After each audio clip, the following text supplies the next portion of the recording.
ದಯವಿಟ್ಟು ನೀವು ತೆರೆಯ ಮೇಲಿನ ಹೀರೋಗಳಾಗಿ ಉಳ್ಕೊಳ್ಳಿ. ನಮಗೆ ದಯವಿಟ್ಟು ಒಳ್ಳೊಳ್ಳೆ ಕನ್ನಡ ಸಿನಿಮಾಗಳನ್ನ ಮಾಡುವತ್ತ ಮಾತ್ರ ನಿಮ್ಮ ಗಮನ ಇರಲಿ. ನಮ್ಮಂತ ಪ್ಯೂರ್ ಕನ್ನಡ ಸಿನಿಮಾ ಲವರ್ಗೆ ಅವಶ್ಯಕತೆ ಇಲ್ಲ, ಬೇಕಾಗೂ ಇಲ್ಲ. ದರ್ಶನ್ ಅವರ ಸಿನಿಮಾಗಳನ್ನೇ ನೋಡದಂತಹ ಪ್ರೇಕ್ಷಕರುಗಳು ಕೂಡ ಕಾಟೇರ ಸಿನಿಮಾನ ನೋಡಿದ್ದಾರೆ. ಇಂತಹ ಸಿಲ್ಲಿ ವಿಷಯಗಳಿಗೆ ಗಮನ ಕೊಡೋದನ್ನ ಬಿಟ್ಟು ಯಾವ ರೀತಿಯ ಸಂದೇಶವನ್ನ ತಮ್ಮ ಅಭಿಮಾನಿಗಳಿಗೆ ಕೊಡ್ತಾ ಇದ್ದಾರೆ. ಕಾಟೇರ ಅನ್ನುವಂತಹ ಬಿಗ್ಗೆಸ್ಟ್ ಸಕ್ಸಸ್ ಕೊಟ್ಟಿರುವಂತಹ ಒಂದು ಸಿನಿಮಾದ ಹೀರೋ ಆಗಿ ಗುರುತಿಸ್ಕೊಂಡ್ಮೇಲೆ ಇನ್ಯಾವುದರ ಕ್ರೆಡಿಟ್ ದರ್ಶನ್ ಅವರಿಗೆ ಬೇಕಾಗಿತ್ತು? ನಮಸ್ಕಾರ ಸ್ನೇಹಿತರೆ, ನ್ಯಾಷನಲ್ ಟಿವಿಯ ಈ ಒಂದು ಸಿನಿಮಾ ಸೆಗ್ಮೆಂಟ್ಗೆ ಸ್ವಾಗತ. ನಾನು ಸುಜಯರಾಜ್. ಸ್ನೇಹಿತರೆ, ನನ್ನ ವಾಯ್ಸ್ ಸ್ವಲ್ಪ ಕ್ರ್ಯಾಕ್ ಆಗಿರೋದ್ರಿಂದ ದಯವಿಟ್ಟು ಈ ವರದಿಯನ್ನ ತಾಳ್ಮೆಯಿಂದ ಒಪ್ಪಿಸ್ಕೊಳ್ಳಿ. ನಾನು ಈಗಲೇ ಕ್ಷಮೆ ಕೇಳ್ತಾ ಇದ್ದೀನಿ.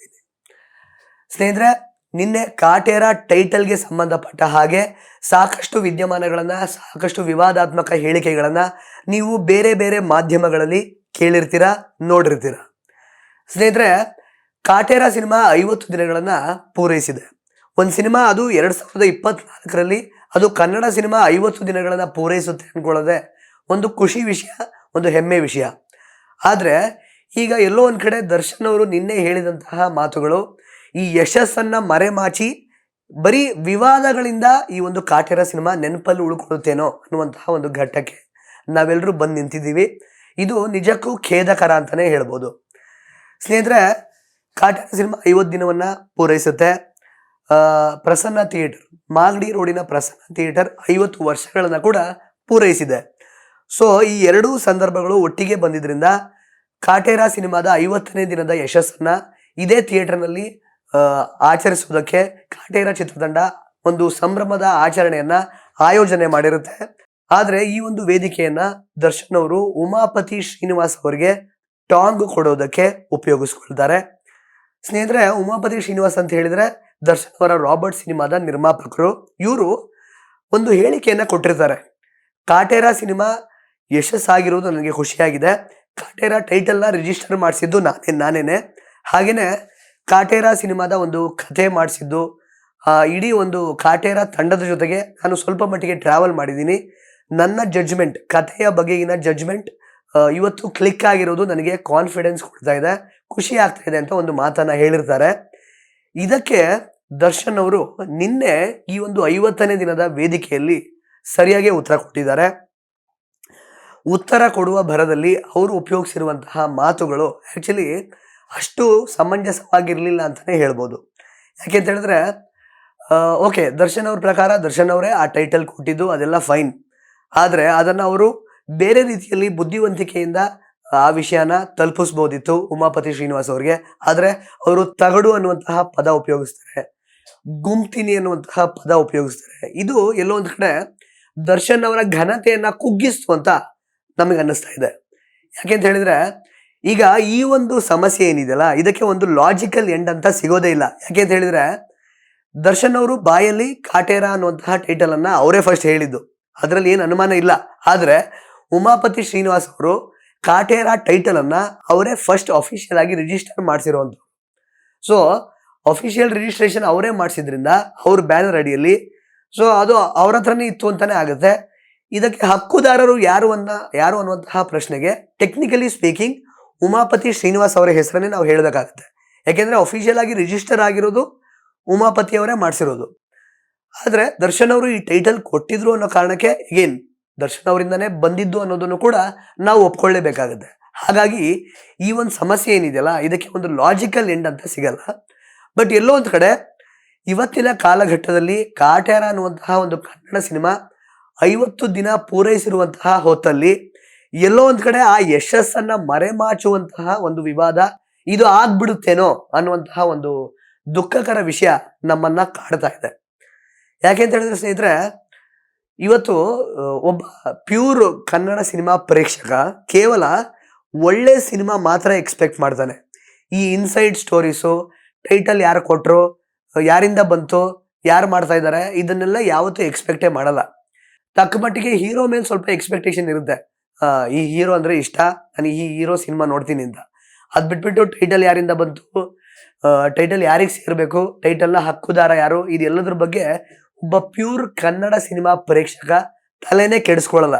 ಹಾಗಾಗಿ ದಯವಿಟ್ಟು ಎಲ್ಲಾ ಚಿತ್ರತಂಡಗಳು ಅಷ್ಟೇನೆ, ಎಲ್ಲಾ ಹೀರೋಗಳು ಅಷ್ಟೇನೆ ಇಂತಹ ಸಿಲ್ಲಿ ವಿಷಯಗಳಿಗೆ ಗಮನ ಕೊಡೋದನ್ನ ಬಿಟ್ಟು ದಯವಿಟ್ಟು ಒಂದ್ ಒಳ್ಳೆ ಸಿನಿಮಾ ಮಾಡೋದಕ್ಕೆ ಪ್ರಯತ್ನ ಮಾಡಿ ಅಂತ ನಮ್ರತೆಯಿಂದ ವಿನಂತಿಸಿಕೊಳ್ತಾ ಇದ್ದೀನಿ. ಇನ್ನು ಸ್ನೇಹಿತರೆ, ಈ ಕಾಟೇರ ಟೈಟಲ್ ಬಗ್ಗೆ ಇದೊಂದು ವಿಚಾರ. ಹಾಗೇನೆ ದರ್ಶನ್ ಅವರು ನಿನ್ನೆ ಬಳಸಿರುವಂತಹ ಪದಗಳು, ಆಕ್ಚುಲಿ ದರ್ಶನ್ ಅವರು ಯಾವಾಗ್ಲೂ ಹೇಳ್ತಾರೆ, ನಾನು ನನ್ನ ಸೆಲೆಬ್ರಿಟಿಗಳಿಗೆ ಮಾತ್ರ ಆನ್ಸರಬಲ್, ಅವರಿಗೆ ಮಾತ್ರ ನಾನು ಉತ್ತರ ಕೊಡ್ಲಿಕ್ಕೆ ಅರ್ಹ ಅನ್ನುವಂತಹ ಮಾತನ್ನ ಹೇಳ್ತಾ ಇರ್ತಾರೆ ಯಾವಾಗ್ಲೂ. ಆದ್ರೆ ಸೊ ಈ ರೀತಿ ಅವರು ಪದ ಬಳಕೆ ಮಾಡೋದ್ರಿಂದ ಅವರ ಸೆಲೆಬ್ರಿಟಿಗಳಿಗೆ ಯಾವ ರೀತಿಯ ಸಂದೇಶವನ್ನ ಅವರು ಕೊಡ್ತಾ ಇದ್ದಾರೆ ಅಂತ ಅವರು ಕೂಡ ಯೋಚನೆ ಮಾಡ್ಬೇಕಾಗುತ್ತೆ ಸ್ನೇಹಿತರೆ. ಹಾಗೇನೆ ಇದೊಂದೇ ವಿಷಯ ಅಂತಲ್ಲ, ಜಗ್ಗೇಶ್ ಅವರು ಕೂಡ ಮೊನ್ನೆ ಅಷ್ಟೇ ಯಾವುದೊಂದು ಹುಲಿ ಉಗುರಿನ ವಿಷಯ ಮಾತಾಡ್ತಾ ಹಗುರವಾಗಿ ಮಾತಾಡಿದ್ರು. ಪದ ಬಳಕೆ ಕೂಡ ಅವ್ರದ್ದು ಸರಿ ಇರಲಿಲ್ಲ ಆಕ್ಚುಲಿ. ಸೊ ಈ ಕನ್ನಡದ ಹೀರೋಗಳು ಅಂತ ಅನ್ನಿಸ್ಕೊಂಡವರು ಯಾವ ರೀತಿಯ ಸಂದೇಶವನ್ನ ತಮ್ಮ ಅಭಿಮಾನಿಗಳಿಗೆ ಕೊಡ್ತಾ ಇದ್ದಾರೆ ಅನ್ನುವಂತಹ ಪ್ರಶ್ನೆ ಕೂಡ ಇಲ್ಲಿ ಮೂಡ್ತಾ ಇದೆ. ಯಾಕೆಂದ್ರೆ ಸ್ನೇಹಿತರೆ, ಈ ಜನಗಳನ್ನ ತುಂಬಾ ಹತ್ತಿರಕ್ಕೆ ತಗೊಂಡು ನಾವು ಮಾಡುವಂತಹ ಪಾತ್ರಗಳಿಂದ ಇನ್ಫ್ಲೂಯೆನ್ಸ್ ಆಗಿ ಯಾವ ರೀತಿ ತಗೊಳ್ತಾರೋ ಅಂತ ತುಂಬಾ ಕೂಲಂಕುಷವಾಗಿ ಯೋಚನೆ ಮಾಡಿಕೊಂಡು ಸಿನಿಮಾ ಮಾಡ್ತಾ ಇದ್ದಂಥದ್ದು ಕೇವಲ ನಮ್ಮ ಅಣ್ಣವ್ರು ಮಾತ್ರ. ಯಾಕೆಂದ್ರೆ ಅಣ್ಣವ್ರು ಯಾವತ್ತೂ ಕೂಡ ನಾನು ಎಲ್ಲಿ ತೆರೆ ಮೇಲೆ ಸಿಗರೇಟ್ ಸೇದ್ಬಿಟ್ರೆ ಅಥವಾ ನಾನು ಹೆಂಡ ಕುಡಿದ್ಬಿಟ್ರೆ ನನ್ನನ್ನು ಫಾಲೋ ಮಾಡ್ತಾ ಇರುವಂತಹ ಅಭಿಮಾನಿಗಳು ಎಲ್ಲಿ ಅದನ್ನು ಕೂಡ ಇನ್ಫ್ಲೂಯೆನ್ಸ್ ಆಗ್ಬಿಡ್ತಾರೋ ಅದರಿಂದ ಅಂತೆಲ್ಲ ಅವ್ರು ಯೋಚನೆ ಮಾಡ್ತಾ ಇದ್ರು. ಹಾಗಾಗಿ ಅವರಿಗೆ ಕತೆ ಮಾಡೋದಕ್ಕೇನೆ ತುಂಬಾ ಕಷ್ಟ ಆಗ್ತಾ ಇತ್ತು. ರಾಜ್ಕುಮಾರ್ ಅವರು ತಮ್ಮ ವೃತ್ತಿಯನ್ನ ಎಷ್ಟರ ಮಟ್ಟಿಗೆ ಸೀರಿಯಸ್ ಆಗಿ ತಗೊಂಡಿದ್ರು, ಹಾಗೇನೆ ತಮ್ಮ ಅಭಿಮಾನಿಗಳನ್ನ ಯಾವ ರೀತಿ ಸೀರಿಯಸ್ ಆಗಿ ತಗೊಂಡಿದ್ರು ಅನ್ನೋದು ಇದರಿಂದ ಗೊತ್ತಾಗುತ್ತೆ. ಸೊ ನಾವು ಅಣ್ಣವರನ್ನ ಬಿಟ್ರೆ ಈ ರೀತಿಯ ಒಂದು ಮನಸ್ಥಿತಿಯನ್ನ ಬೇರೆ ಎಲ್ಲಾ ಹೀರೋಗಳಲ್ಲೂ ಎಕ್ಸ್ಪೆಕ್ಟ್ ಮಾಡೋದು ನಮ್ ತಪ್ಪು ಅಂತಾನೆ ಅನ್ಸುತ್ತೆ. ಅಫ್ಕೋರ್ಸ್ ಅಣ್ಣವರಾಗಿರ್ಬೋದು, ಅನಂತ್ ನಾಗ್ ಅವರಾಗಿರಬಹುದು, ಅಥವಾ ವಿಷ್ಣುವರ್ಧನ್ ಅವರಾಗಿರ್ಬೋದು, ಹೀಗೆ ಸಾಕಷ್ಟು ದಿಗ್ಗಜ ನಟರನ್ನ ನಾವು ಆಗ್ಲೇ ನೋಡಿದೀವಿ ಆಕ್ಚುಲಿ ಚಿತ್ರರಂಗದಲ್ಲಿ. ಅಂದ್ರೆ ತೆರೆ ಮೇಲೆ ಕೂಡ ಹಾಗೆ ತೆರೆ ಹಿಂದೆ ಕೂಡ ತಮ್ಮ ವ್ಯಕ್ತಿತ್ವದ ಮುಖಾಂತರ ಈ ಮೂರು ಹೆಸರುಗಳು ಆಕ್ಚುಲಿ ದೊಡ್ಡ ಮಟ್ಟದಲ್ಲಿ ಜನರನ್ನ ತಲುಪಿವೆ. ಅಂಡ್ ಅಗೇನ್ ಶಂಕರ್ ನಾಗ್ ಅವರು ಕೂಡ ತುಂಬಾ ಒಳ್ಳೆ ರೀತಿಯಲ್ಲಿ ಅವರು ಜನರನ್ನ ತಲುಪಿದ್ರು. ಹಾಗೆ ಇವತ್ತಿನ ಒಂದು ವಿದ್ಯಮಾನಗಳನ್ನ ನೋಡುವಾಗ ಎಲ್ಲೋ ಒಂದ್ ಕಡೆ ನಮ್ಮ ಕನ್ನಡದ ನಟರುಗಳು ತಮ್ಮ ವ್ಯಕ್ತಿತ್ವ ತಮ್ಮ ಅಭಿಮಾನಿಗಳಿಗೆ ಯಾವ ರೀತಿಯ ಸಂದೇಶವನ್ನ ಕೊಡ್ತಾ ಇದೆ ಅನ್ನೋದ್ರ ಬಗ್ಗೆ ಜಾಸ್ತಿ ತಲೆ ಕೆಡಿಸ್ಕೊಳ್ತಾ ಇಲ್ವೇನೋ ಅನ್ನುವಂತಹ ಒಂದು ಭಾವನೆ ಮೂಡ್ತಾ ಇದೆ ಸ್ನೇಹಿತರೆ. ಒಟ್ನಲ್ಲಿ as a pure Kannada cinema lover ನಾವು ಈಗ ಎಕ್ಸ್ಪೆಕ್ಟ್ ಮಾಡುವಂಥದ್ದು ಕೇವಲ ಒಳ್ಳೆ ಕನ್ನಡ ಸಿನಿಮಾಗಳನ್ನ, ಒಳ್ಳೊಳ್ಳೆ ಕನ್ನಡದ ಕಂಟೆಂಟ್ಗಳನ್ನ ಅಷ್ಟೇನೆ. ಯಾಕೆಂದ್ರೆ ವ್ಯಕ್ತಿತ್ವದ ಮೂಲಕ ನಾವೀಗ ಏನು ಒಳ್ಳೆದನ್ನ ಎಕ್ಸ್ಪೆಕ್ಟ್ ಮಾಡುವಂತಹ ಕಾಲಘಟ್ಟದಲ್ಲಿ ನಾವಿಲ್ಲ. ಯಾಕೆಂದ್ರೆ ಒಬ್ಬೊಬ್ರು ಆಡ್ತಾ ಇರುವಂತಹ ರೀತಿ ನೋಡಿದ್ರೆ ಇವ್ರು ಯಾಕಪ್ಪ ಈ ರೀತಿ ತಮಗೆ ಸಿಕ್ಕಿರುವಂತಹ ಒಂದು ಪೊಸಿಷನ್ ಅನ್ನ ಯಾಕೆ ಈ ರೀತಿ ದುರ್ಬಳಕೆ ಮಾಡ್ಕೊಳ್ತಾ ಇದ್ದಾರೆ ಅನ್ನುವಂತಹ ಭಾವನೆನೇ ಮೂಡ್ತಾ ಇದೆ ನಮ್ಗೆ. ಸೊ ಹಾಗಾಗಿ ದಯವಿಟ್ಟು ನೀವು ತೆರೆಯ ಮೇಲಿನ ಹೀರೋಗಳಾಗಿ ಉಳ್ಕೊಳ್ಳಿ. ನಮ್ಗೆ ದಯವಿಟ್ಟು ಒಳ್ಳೊಳ್ಳೆ ಕನ್ನಡ ಸಿನಿಮಾಗಳನ್ನ ಮಾಡುವತ್ತ ಮಾತ್ರ ನಿಮ್ಮ ಗಮನ ಇರ್ಲಿ. ಯಾಕೆಂದ್ರೆ ಈ ಟೈಟಲ್ಲು ಅದು ಇದು ಇದೆಲ್ಲ ಯಾವುದು ಕೂಡ ನಮ್ಮಂತ ಪ್ಯೂರ್ ಕನ್ನಡ ಸಿನಿಮಾ ಲವರ್ಗೆ ಅವಶ್ಯಕತೆ ಇಲ್ಲ, ಬೇಕಾಗೂ ಇಲ್ಲ. ಅಂಡ್ ಅಗೇನ್ ದರ್ಶನ್ ಅವರ ವಿಚಾರಕ್ಕೆ ಬರೋದಾದ್ರೆ, ಕಾಟೇರ ಸಿನಿಮಾದ ಮೂಲಕ ದರ್ಶನ್ ಅವರ ಸಿನಿಮಾಗಳನ್ನೇ ನೋಡದಂತಹ ಪ್ರೇಕ್ಷಕರುಗಳು ಕೂಡ ಕಾಟೇರ ಸಿನಿಮಾನ ನೋಡಿದ್ದಾರೆ, ದರ್ಶನ್ ಅವರ ಆಕ್ಟಿಂಗ್ ಅನ್ನ ಮೆಚ್ಕೊಂಡಿದ್ದಾರೆ. ಸೊ ಹೀಗಿದ್ಮೇಲೆ ಕಾಟೇರ ಅನ್ನುವಂತಹ ಬಿಗ್ಗೆಸ್ಟ್ ಸಕ್ಸಸ್ ಕೊಟ್ಟಿರುವಂತಹ ಒಂದು ಸಿನಿಮಾದ ಹೀರೋ ಆಗಿ ಗುರುತಿಸ್ಕೊಂಡ್ಮೇಲೆ ಇನ್ಯಾವುದರ ಕ್ರೆಡಿಟ್ ದರ್ಶನ್ ಅವರಿಗೆ ಬೇಕಾಗಿತ್ತು?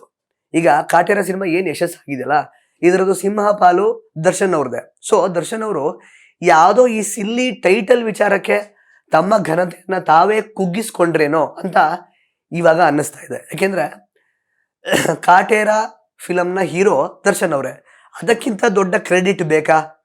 ಇವತ್ತು ದರ್ಶನ್ ಅವರ ಸಿನಿಮಾಗಳನ್ನ ಇಷ್ಟಪಡದೇ ಇರೋರು ಕೂಡ ದರ್ಶನ್ ಅವರ ಆಕ್ಟಿಂಗ್ ನ ಹೊಗಳ್ತಾ ಇದ್ದಾರೆ, ಇದಕ್ಕಿಂತ ಕ್ರೆಡಿಟ್ ಬೇಕಾ? ಸೊ ಹೊಸ ಹೊಸ ಅಭಿಮಾನಿಗಳನ್ನ ಕಾಟೇರ ಸಿನಿಮಾದ ಮೂಲಕ ದರ್ಶನ್ ಅವರು ಪಡ್ಕೊಂಡಿದ್ದಾರೆ. ಸೊ ಇದಕ್ಕಿಂತ ಹೆಚ್ಚಿನ ಒಂದು ಕ್ರೆಡಿಟ್ ಅನ್ನ, ಆ ಜಸ್ಟ್ ಒಂದು ಟೈಟಲ್ ಕ್ರೆಡಿಟ್ ಅವ್ರಿಗೆ ಬೇಕಾಗಿತ್ತ? ಅದನ್ನ ಬೇರೆ ರೀತಿ ಕೂಡ ಅವ್ರಿಗೆ ಹೇಳಿ ಮಾರ್ಮಿಕವಾಗಿ ಉತ್ತರ ಕೊಟ್ಟು, ಯಾರೀಗ ಉಮಾಪತಿ ಶ್ರೀನಿವಾಸ್ ಅವ್ರು ಏನು ಟೈಟಲ್ ನಂದು ಅಂತ ಕ್ಲೇಮ್ ಮಾಡ್ತಿದಾರಲ್ಲ, ಅವ್ರಿಗೇನೆ ಹೇಳ್ಬಿಡ್ಬೋದಿತ್ತು, ನೋಡಪ್ಪ ಈ ಯಶಸ್ಸಾಗಿದೆ ಸಿನಿಮಾ. ಸೊ ಎಲ್ಲರೂ ಕೂಡ ಈಗ ಯಶಸ್ಸು ಅಂತ ಬಂದಾಗ ಯಶಸ್ಸಿಗೆ ತಂದೆಯರು ಜಾಸ್ತಿ, ಸೋಲು ಅಂತ ಬಂದಾಗ ಸೋಲು ತುಂಬಾನೇ ಒಬ್ಬಂಟಿ. ಹಾಗಾಗಿ ಯಶಸ್ಸಾಗಿದೆ ಅಲ್ವಾ, ಎಲ್ಲರೂ ಕೂಡ ತಮ್ಮ ತಮ್ಮ ಹೆಸರುಗಳನ್ನ ಈ ಯಶಸ್ಸಿನ ಜೊತೆಗೆ ಜೋಡಿಸ್ಕೊಳ್ಳೋದಕ್ಕೆ ಟ್ರೈ ಮಾಡ್ತಾ ಇದ್ದಾರೆ. ಒಳ್ಳೇದಾಗ್ಲಿ ಅಂತ ಒಂದೇ ಒಂದು ಮಾತು ಹೇಳಿರ್ತಿದ್ರೆ ದರ್ಶನ್ ಇವತ್ತು ತುಂಬಾ ದೊಡ್ಡ ಸ್ಥಾನದಲ್ಲಿ ನಿಂತಿರ್ತಾ ಇದ್ರು. ಆದ್ರೆ ಎಲ್ಲೋ ಒಂದ್ ಕಡೆ ತಮ್ಮ ಮಾತುಗಳನ್ನ ಹರಿಬಿಟ್ಟು ತಮ್ಮ ಘನತೆಯನ್ನ ತಾವೇ ಕುಗ್ಗಿಸ್ಕೊಳ್ತಾ ಇದ್ದಾರೆ. ಈ ಮೂಲಕ ಅವ್ರೇನ್ ಹೇಳ್ತಾರಲ್ಲ, ತಮ್ಮ ಸೆಲೆಬ್ರಿಟೀಸ್ಗಳಿಗೆ ಮಾತ್ರ ನಾನು ಆನ್ಸರಬಲ್ ಅಂತ. ಸೊ ಈಗ ಅವ್ರ ಸೆಲೆಬ್ರಿಟೀಸ್ಗೆ ಏನಂತ ಉತ್ತರ ಕೊಡ್ತಾರೋ ಗೊತ್ತಿಲ್ಲ. ಒಟ್ಟಿನಲ್ಲಿ ಸ್ನೇಹಿತರೆ, ನಮ್ಮ ಒಂದು ಪ್ರಾರ್ಥನೆ ಅಥವಾ ರಿಕ್ವೆಸ್ಟ್ ಒಂದೇನೆ, ಎಲ್ಲಾ ಕನ್ನಡ ಸಿನಿಮಾ ಹೀರೋಗಳು ದಯವಿಟ್ಟು ಒಳ್ಳೊಳ್ಳೆ ಕನ್ನಡ ಸಿನಿಮಾಗಳನ್ನ ಕೊಡೋದಕ್ಕೆ ಮಾತ್ರ ಪ್ರಯತ್ನ ಪಡಿ. ಬೇರೆ ವಿಷಯಗಳು ನಮಗೆ ಬೇಕಾಗಿಲ್ಲ. ನಿಮ್ಮ ವ್ಯಕ್ತಿತ್ವದಿಂದ ತಿಳ್ಕೊಳ್ಳುವಂತಹ ಒಳ್ಳೆ ವಿಚಾರಗಳು ನಮಗಂತೂ ಬಹಳ ಕಡಿಮೆನೆ ಕಾಣ್ತಾ ಇದೆ. ಅಫ್ಕೋರ್ಸ್ ಎಕ್ಸೆಪ್ಷನ್ಸ್ ಇದೆ, ತುಂಬಾ ಒಳ್ಳೆ ನಟರಿದ್ದಾರೆ, ಅವರ ವ್ಯಕ್ತಿತ್ವ ಕೂಡ ತೆರೆಯ ಹಿಂದೆ ಕೂಡ ತುಂಬಾ ಚೆನ್ನಾಗಿದೆ, ಅವ್ರಿಗೆಲ್ಲ ನಮ್ಮ ಗೌರವ ಅಂತೂ ಇದ್ದೇ ಇದೆ. ಬಟ್ ದಯವಿಟ್ಟು ಎಲ್ಲರೂ ಕೂಡ ಒಳ್ಳೆಯ ಕನ್ನಡ ಸಿನಿಮಾಗಳನ್ನ ಕೊಡೋದಕ್ಕೆ ಮಾತ್ರ ಪ್ರಯತ್ನ ಪಡಿ. ಧನ್ಯವಾದ.